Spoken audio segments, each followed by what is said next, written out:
heräsi aamulla, oli hiukset sekaisin, kasvot kuin hamulla. Eikä kadulla näkynyt edelleenkään ystävää, niin kuin ennenkään. Eilinen elää taas tänään, eikä halunnut enää koskaan koulu joutuu, koska sattuu kun toiset vain paha puhuu. Tyttö oli romantikko eikä tottunut maailmaan. Hän tiesi kuinka maailma jaksaa satuttaa taas. Hän kuitenkin lähti koulun kulkemaan, yritti olla pienestä ettei kukaan huomaisikaan. Hän oli hiljaa joka ikisenä päivänä, ettei paljastaisi oikeaa itseään. Eikä opettajat huomannut kuinka välillä tyttö itki kun sattui käytävillä välkillä. Eikä millään jaksanut, siirtyi tunti uuteen, kaikki ilo vaihtunut masentuneisuuteen. Kukaan ei välittänyt, käsittänyt kuinka pettynyt voi olla, jos on vain etsinyt onnea, johon ei ole koskaan voimaa, kun sen tajuaa ettei sitä saa.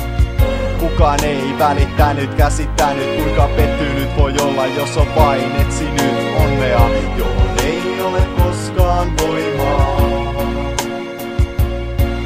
Päivä 2, tyttö sai nukkua pidempään. Oli viikonloppu, uskasi vähän hengittää, mut oli vaikeeta olla hauskaa yksinään, kun ei ystävää ollut edelleenkään. Tyttö heti aamulla laittoi kädet ristiin, rukoili voimaa taas yhden päivän selviytymistesti. Tiesi että taivas on taas suljettu tänään häneltä, niin kuin jokaisena päivänä. Eikä yrittää jaksa, jos ei koskaan onnistu. Tyttö tiesi se ja entisestä lannistu.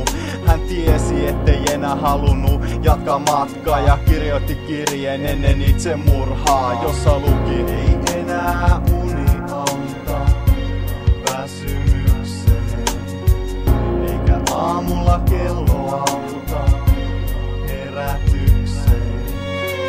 Kukaan ei välittänyt, käsittänyt kuinka pettynyt voi olla, jos on vain etsinyt onnea, johon ei ole koskaan voimaa, kun sen tajuaa ettei sitä saa. Kukaan ei välittänyt, käsittänyt kuinka pettynyt voi olla, jos on vain etsinyt onnea, johon